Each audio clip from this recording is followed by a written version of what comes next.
Hoxha. Unë do t'i bje shkurt, se nuk do argjoj shumë kohë, sepse është më interesant debati që kanë palët që janë në këtë moment në loj. Gjithsesi, unë mendoj që mos isha, bilesu mundova që ti kja që pikë mëngjezit shtunën, mos isha Tiranë. Kur shto do? Shtunën që ishe koncerti, Tirana u blokua, dhe kam iku sa më largë dhe sa më lartë, kam shku në martë të morrit. Që andej nuk më prishte punë koncerti. Ishte Babamondi aty, jo? Po Babamondi rrinë Tiranë, ose të rritë, nuk rritë atje. Po vjen dhe i atje është Bazaliu, po s'vjen e atje kur s'ka. I vjen kur ka adet atje, nuk ka pse të vi. Tani, ky koncerti ylli, kthehemi te kjo pjesa. Na dhan këto shifrat e 100 milion euro që ne përfitonim, 60 milion, 70 milion. Koncerti që i njëjti këngëtar do bëjnë në Madrid, dhe po flasë në Madrid, në një vend me 45 milion banor, me një standard shumë të lartë jetesës në Tiranë, gjithsej llogaritet në 45 milion të ardhura, pra në Madrid. Dhe qeveria spanjolle, unë nuk di që të ketë ndërhyrë atje, levë më tepër të ketë ofruar në një fond nga fondi rezervë. Me gjitha të, para se të bëj, po, valla, jam marrë shumë koncerte. Sigur shdo ndërprisje. Jam marrë Ta premtove publikisht shdo ndërprisje. Jam marrë dhe me koncerte Dule Malindit, jo me koncerte ka që të mëzoj. E para. E dyta. Që t'jemi tani, të këthemi në realitet. Para se zhvilloj koncerti, pra një dit mas ju lëvërua fondi, kam folur me shërbimi zjarfix. Dhe i kam thënë, sa zjarfixe të reja blini me 4,2 milion euro. Dhe një nga drejtuesit të shërbimi zjarfix, sa po të na japin këto parafa, nuk kemi nevojë për Kanaderin, ai avioni që vjen e fik në ajrin. Se ble një flotë të re me zjarfixe. Dhe s'kam nevojë, tha që i zjarfixit me shkurra atje për fiku zjarë. Se zjarri ka rënë në të gjithë. Po nuk kanë zjarfixe ose të rritë, do në zjarfixe. Kush me emergjente, koncerti apo zjarfixe?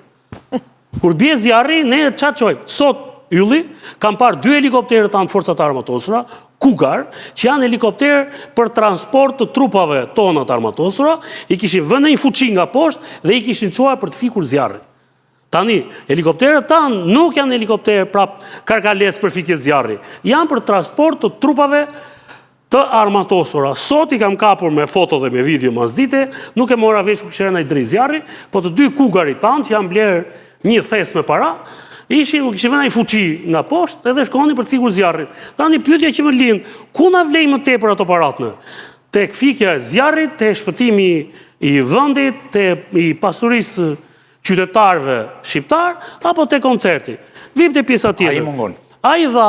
Ai dha ylli, se kishte shumë interesante. Po mund të jetë njëri kot, e kupton se po bëjmë fjalë për një teknike. Fare kot. Po të lutem shumë. Dhe tjetra. Acarohet njeri vë. Hoxha, mendon që të vazhdoj dhe... S'pari protesta në ditën e 24, është protesta e parë që ndodhë Shqipëri kaq i gjatë që nga viti 1990, pra që nga shekulli i kaluar. Së dyti, është tashmë një realitet i pashmangshëm. Është kaq i pashmangshëm sa edhe kur mazhoranca mundohet të fusi Saliun të protesta, e kur Saliu mundohet të rrijashtë. Dhe ta fusi aty. Saliu vetë është dëshiruar të futet? Po pa tjetër, është i dëshiruar, por motoja kryesore e protestës është Rama Hamburg, Berisha Hamburg. Në një proces elektoral, procesi i radhës si do tjetë, pa tjetër që të rëzosh të mazhorancës duhet dhe vota e Partisë Demokratike. Unë nuk e vënd dyshim të gjë. Na e tërgoj Himara, pa votat e PD-s, nuk fiton të Bileri. Kështu që PD është e realitet, nuk e shmang dot. Por jemi në këtë situatë. Pra, sot në treg, po quaj treg, pejsazhin shqiptar, ka hyrë një operator i ri, që është një operator shumë interesant, ka treguar qëndrueshmëri deri tani. Sigurisht unë do të doja, dhe unë jam me parimin, me historinë, jam jo si mirë dhe i di që nëse flasim për revolucionet janë të shpejta, revolucionet rezultative. Revolucionet që zgjasin ka një problem. Nëse është evolucion pësaj, aty ndryshon situata, por revolucioni është shumë i shpejt, që të ketë efekt. Gjithsesi, këtë radhë është zgjedhur kjo lloj mënyre. Shqipëria është një vend evropian, ne nuk kemi Nepali. Është Bangladeshi, dolën njerëzit atje dhe hodhën njerëzit për kosha. Pra ne jemi një vend evropian gjeografikisht. Jemi një vend antar i NATO-s, gjë që do të thotë që ti nuk mund të marrësh dot akte të tjera, të cilat të mund të çojnë në ngjarje të dhunshme, sepse nuk të lë njeri, je vend i vogël, dhe nuk lë njeri ta bësh të gjë. Dhe vim te pjesa tjetër. A do të zgjas protesta? Unë mendoj protesta do të zgjas. Por protesta tani po hyn në atë skenarin pak a shumë që ishte në Serbi. Jo gjithkohës protesta në Serbi qëndrojnë në të njëjtin numër pjesëmarrësish edhe në të njëjtin rendiment. Pati momente të kurrjes së pjesëmarrjes, pati momente të fuqizimit pjesëmarrjes. Madje ata bën marshim këm nga Novi Sadi në Beograd është marshuar për ditë të tëra. Bllokuan autostradën kryesore. Pra, protesta për shkak edhe të momentit kur jemi në një moment, se kjo është protestë me pjesëmarrje qytetarë ylli, dhe qytetarët kanë dhe halle tjera në këtë moment. Fëmijët janë në pushim, nuk janë në shkolla, kanë dhe detyrim dhe fëmijëve të tyre. Është kushtet atmosferike nuk janë favorshme. Temperaturat janë shumë të larta. Pra janë një sër komponentësh të cilët çojnë në një kurrje të protestës. Tani, nuk është problemi për mua më sa zgjat protesta. Dhe unë pres që protesta në shtatore tutit filloj të fuqizohet.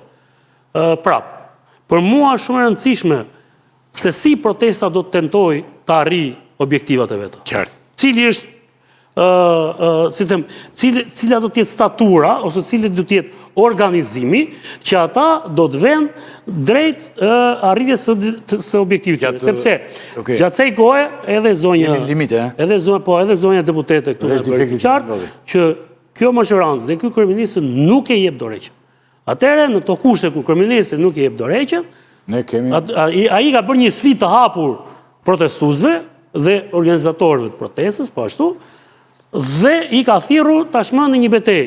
Në fushën ndërkombëtare besoj që majoranca e kryeministit e ka humbur betejën, janë të gjitha mediat ndërkombëtare që vijnë nuk shkruajnë më për Shqipërinë si një vend që ka bërë çuditëra, po shkruajnë si një vend që ka probleme.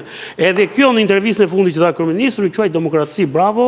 Por mua e kuptoj ai që pjesëmarrja në protesta është shenjë demokracisë. Zërela do vazhdoj. Shenjë demokracisë është shumë mirë.